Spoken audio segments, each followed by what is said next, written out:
president of the Coalcliff Surf Club, and with me I've got Rob, Kurrawa Surf Lifesaving.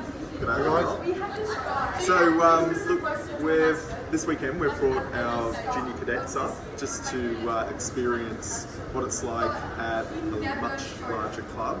Each year we go to North Bondi, and our cadets that do that and fulfil their obligations at our beach.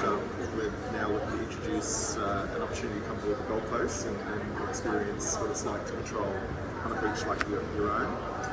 So we've loved that opportunity and really appreciate the opportunity to go through your facility. And I guess being a small club, what's got the attention of most of our cadets is just the sheer size of the facility. You've got 2 gyms, you've got RV race teams, you've got more skis and competitors, and just, what I'm seeing is still got similar challenges of getting people on patrol. So I guess what advice do you have for a small club that's looking to put some, take some advantages or take some tips from you guys about what we could do? Yeah, James, I think, as you say, all clubs are very much similar. We all struggle with the same issues from one club to another. It doesn't matter how big the club is. We do struggle in getting people onto the beach to do patrols.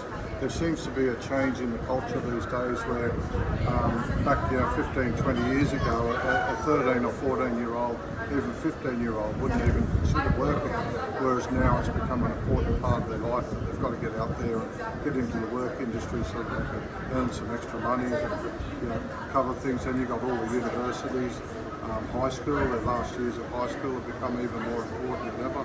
And it's very hard to keep or maintain a very strong club with that sort of thing happening. And you can only, I feel the starting point has got to be with the nippers, and you've got to create a very strong nipper program that's going to attract the kids. And you're not going to hold all the kids, but if you can attract or keep 30, 35, 40% of the kids as they go through from the nipper program into the junior ranks and cadets, you've got a good start.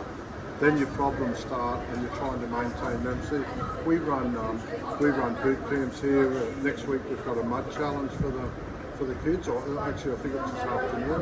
What's that involve? They go out to Numbaba Valley and there's a 4-kilometre challenge course, an obstacle course where they're going through mud, water, over obstacles, climbing. There's no swimming or no dangerous events involved. It's just getting dirty, and the kids love it. We have a very strong junior development program here, and the guys that are involved in that make sure the kids have nothing but fun when they're here, and that's something that I have noticed that the kids are being here. So I guess the idea of having a program for our cadets, going from SRC into patrols is something that we're focusing on last year and this year. So it's good to see that we're taking steps in the right direction. Yep. And if there was, I guess, one thing that you could click your fingers and it solved the problem straight away, what would that be for a club like yourself? I don't know. You've probably got to make patrols more enjoyable because the kids, you've got a day like today here where it's beaches are closed and it's hard to give the kids that entertainment that they need or to keep their focus on what we're doing. We can let the kids go now from any, they've done their 2.5 hours that they need to do. But as far as clicking your fingers and attracting them, I don't have the answers for that, unfortunately.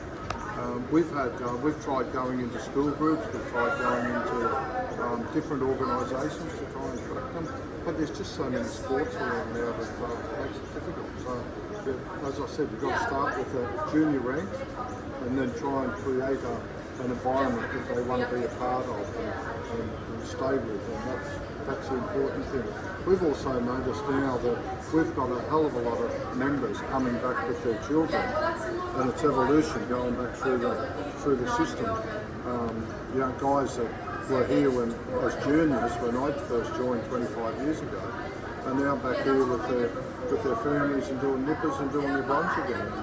And so whether there's an opportunity there to attract why members are drifting away, create a database of members that don't renew, if they haven't transferred, maybe find out what you can do to make life easier for them. But we find a lot of it is just competing with work, school commitments,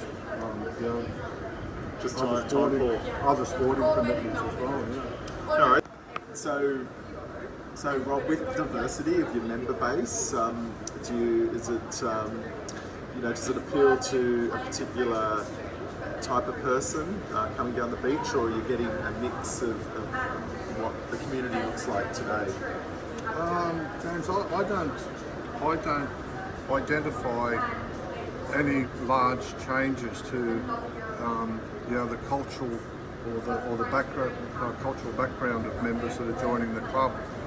There's a lot of grants being thrown around at the moment, for organisations that wish to involve or create an environment for Indigenous people, and I think that's a great idea. But just how we attract them into this environment, I don't have the answers for that one either. But there certainly is an avenue there, and I know Surf Life Saving is really pushing the diversity program and the inclusive programs.